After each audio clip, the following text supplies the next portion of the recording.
O que é o amor? Segunda carta de João. Comentário de Emaro Persona. Na primeira epístola ele falou bastante de amor. Vários momentos aqui na primeira epístola ele fala do amor ou caridade, que é a palavra usada aqui. E agora ele volta a falar no versículo 5, agora, Senhora, rogo-te, não como escrevendo-te um novo mandamento. Evidentemente que não, porque é um mandamento que já tinha sido dado.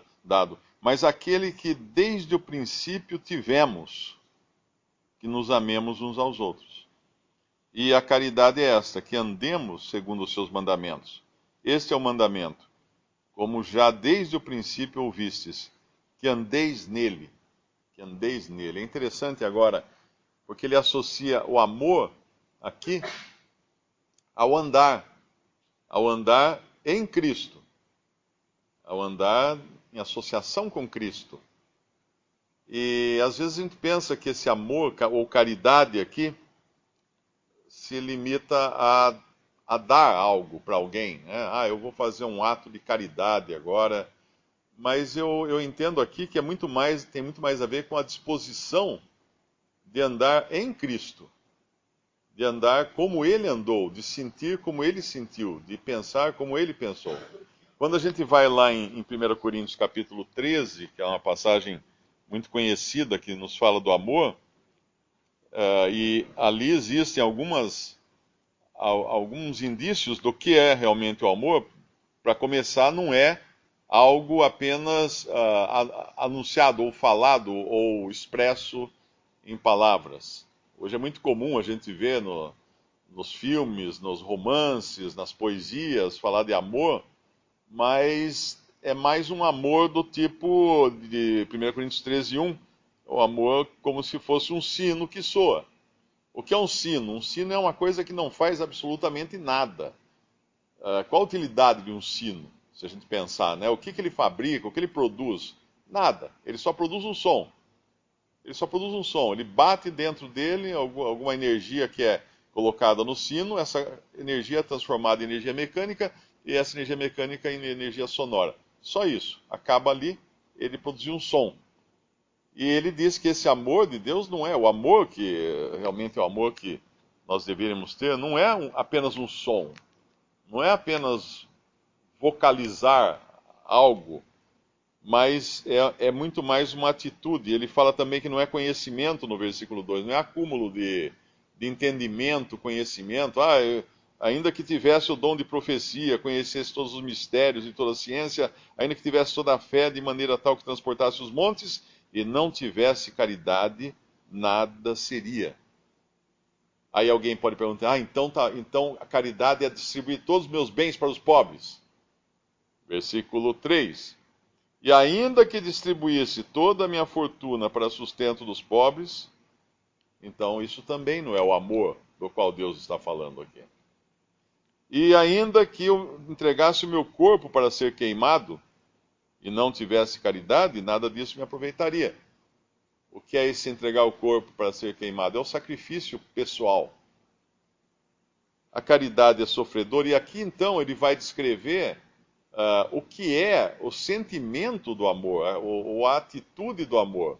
É sofredora, é benigna, a caridade não é invejosa, a caridade não trata com leviandade, não se ensoberbece, não se porta com indecência, não busca os seus interesses, não se irrita, não suspeita mal, não folga com a injustiça, mas folga com a verdade, tudo sofre, tudo crê, tudo espera, tudo suporta.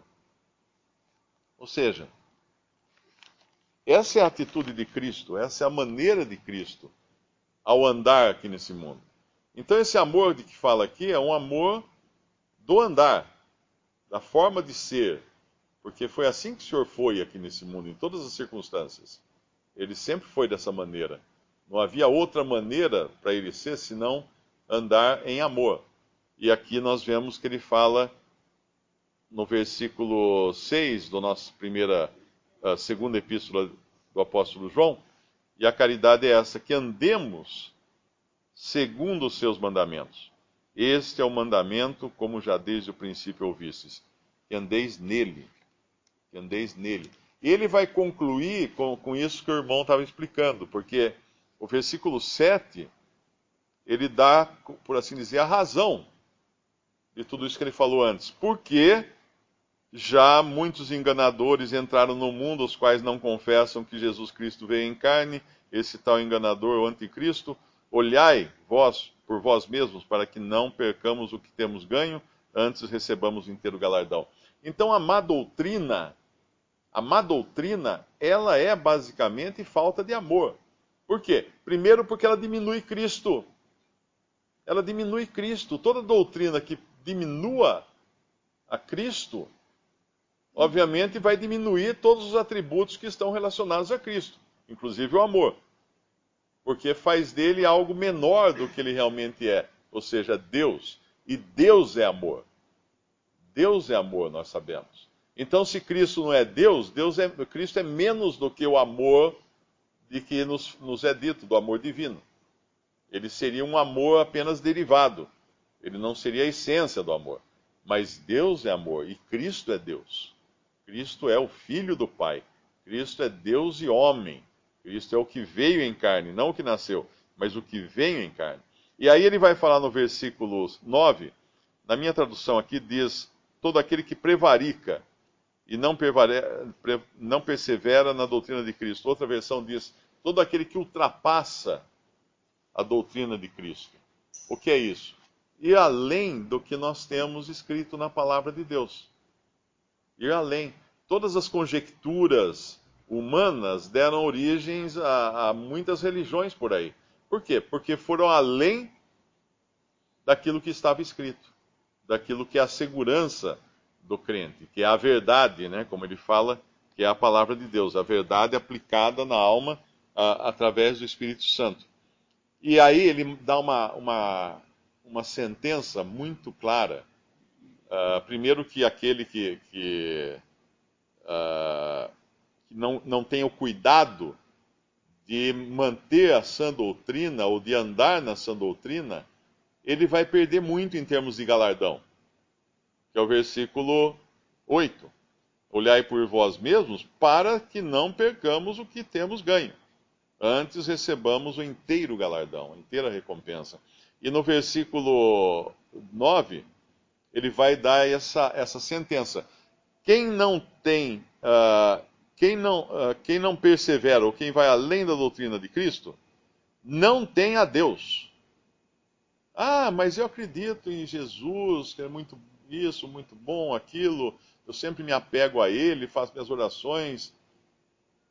Se ele não for Deus e homem no conceito dessa pessoa, essa pessoa não tem a Deus. Ela deve ter um outro Jesus que ela imaginou, mas não é esse que é Deus e homem. Se ela não tem a Cristo, conforme a doutrina da palavra de Deus, não tem a Deus. Mas aquele que tem, esse tem tanto o Pai como o Filho. E aí vem esse cuidado que muitos acham assim exagerado, né? Ah, mas imagina, então, só porque a pessoa não falou que Jesus é Deus, eu não vou mais recebê-la em casa, ou alguma coisa assim. Bom, é importante entender o contexto aqui. A grande diferença está no começo do versículo 10. Se alguém vem ter convosco e não traz esta doutrina, não o recebais em casa, nem tampouco o saudeis. Ou seja, é uma ação positiva aqui da pessoa. Ela está vindo ter com você, vindo até você, para trazer uma doutrina. Ela não está vindo consertar o encanamento da sua casa, ela não está vindo servir o almoço, ela não está vindo pedir uma informação de um endereço, não. Ela está vindo até você com um propósito, e esse propósito é trazer uma doutrina, que não é a doutrina, a sã doutrina, que é uma outra doutrina. Existe um exemplo muito prático disso, o que é? Uma das religiões muito atuantes aqui no nosso país e até no mundo inteiro, que são as Testemunhas de Jeová, eles vão até as casas. Nesse exato momento que a gente vem para a reunião, nós encontramos pelo caminho aquelas pessoas, geralmente de duas em duas, né, ou duas mulheres, ou dois homens, ou um homem e uma mulher, uma bolsa com uma pasta, batendo nas portas, nos portões das casas. O que eles estão indo fazer lá? Consertar o encanamento, pedir uma informação, servir o almoço, entregar uma pizza? Não. Eles estão indo lá levando uma doutrina que nega a divindade de Cristo. O que fazer então? Atender o portão? Não. Não.